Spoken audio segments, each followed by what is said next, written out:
Hello friends, welcome to फुर्सत ज्ञान। और फाइनली भूमि पूजन हो चुका है राम जन्मभूमि पे, राम मंदिर के निर्माण के लिए। तो आज की वीडियो में हम यही जानेंगे कि आखिर क्यों राम जन्मभूमि का जो विवाद था वो इतने लंबे समय तक चला। तो चलिए शुरू करते हैं दोस्तों। 1526 का साल, बाबर ने पानीपत की पहली लड़ाई में जीत हासिल की और भारत में मुगल वंश की स्थापना की। इस जीत की खुशी में ही 1528 में बाबरी मस्जिद बनाया गया, जो कि बाबर के ही एक आर्मी जनरल मीर बाकी ने बनवाया था। और उस समय वहां के लोकल्स इस मस्जिद को मस्जिद जन्मभूमि के नाम से जानते थे, पुकारते थे। इसके बाद काफी लंबे समय तक भारत पे मुगलों का शासन रहा और उसके बाद 1717 में राजा जयसिंह ने उस मंदिर के जमीन को खरीद लिया और हिंदुओं को यह परमिशन दी गई कि वो जो मस्जिद का जो कॉम्प्लेक्स है, मॉस्क कॉम्प्लेक्स, उसके अंदर जाके पूजा अर्चना कर सकते हैं। इसके बाद 1853 में पहली बार रिकॉर्डेड कम्युनल कॉन्फ्लिक्ट हुए हिंदू और मुस्लिम के बीच में, वहां पे मंदिर के और मस्जिद के विवादित स्थान पे। इसके बाद 1947 में भारत आज़ाद होता है और 22 दिसंबर 1949 को क्या होता है कि कुछ लोग रात को बाबरी मस्जिद के अंदर चले जाते हैं और वहां भगवान राम की प्रतिमाएं रख देते हैं। और ऐसा प्रचार किया जाता है कि रामलला वहां अपने बाल अवतार में प्रकट हुए हैं और वो प्रतिमाएं वहां प्रकट हुई हैं। मगर हकीकत में कुछ लोग वहां रात को घुस गए थे और उन्होंने वो प्रतिमाएं रख दी थी। तो अब ये जब घटना हुई तो इसके बाद एक हिंदू सेंटिमेंट जुड़ गया इस चीज से और ये डिमांड तेज हो गई कि नहीं, अब तो मंदिर वहीं बनेगा, क्योंकि लोगों को लग रहा था कि वो मूर्तियां वहां प्रकट हुई हैं।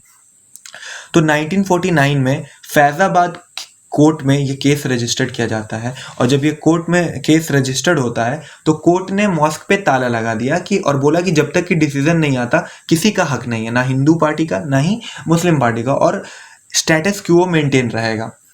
अब 1949 से लेकर 1980 तक इस पूरे विवाद में कोई भी सिग्निफिकेंट डेवलपमेंट नहीं होता। ये धीरे धीरे धीरे धीरे आगे की तरफ खिसकता रहता है।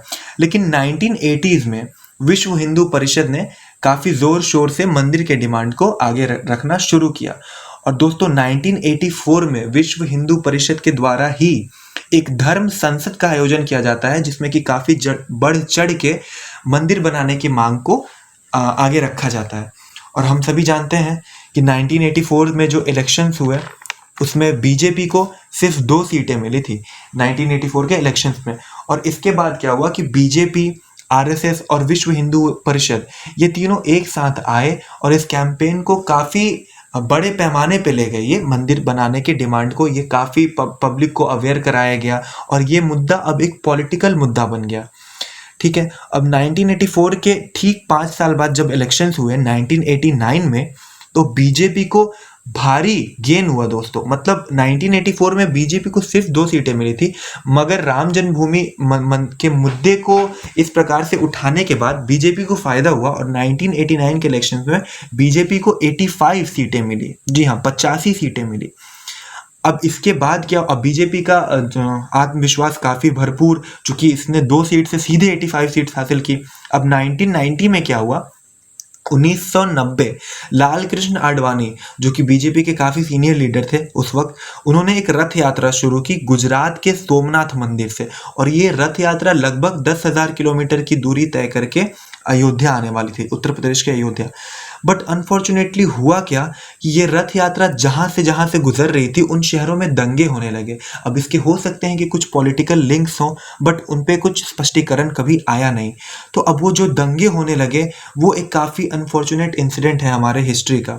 ठीक है, तो अब देखिए होता क्या है कि ये 1990 की बात है, ये रथ यात्रा। हालांकि फिर जब वो बिहार से रथ यात्रा गुजर रही थी तो लालू यादव ने आडवाणी जी को गिरफ्तार करवा लिया गया था। खैर, अब देखिए 1991 में क्या होता है कि उत्तर प्रदेश में बीजेपी पावर में आ जाती है दोस्तों। जी हाँ, बीजेपी की जो उत्तर प्रदेश में जो स्टेट इलेक्शंस हुए बीजेपी वहां जीत जाती है, क्योंकि 1984 के बाद से ही हमने देखा ना कि बीजेपी मंदिर के मुद्दे को काफी अच्छे तरीके से प्रोजेक्ट कर रही थी, तो इसका फायदा बीजेपी को हुआ। अब देखिए ये 1991 में बीजेपी पावर में आ गई उत्तर प्रदेश में।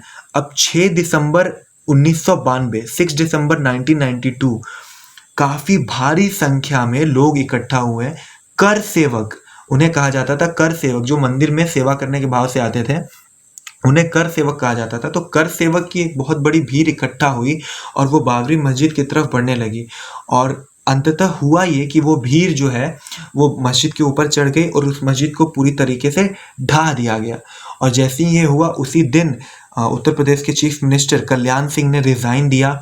और इसका आफ्टर मैथ ये हुआ दोस्तों कि पूरे देश में दंगे होने लगे और उसके बाद पाकिस्तान और बांग्लादेश में तो एंटी हिंदू राइट्स होने लगे, वहाँ मंदिरों को तोड़ा जाने लगा, हिंदुओं को मारा जाने लगा।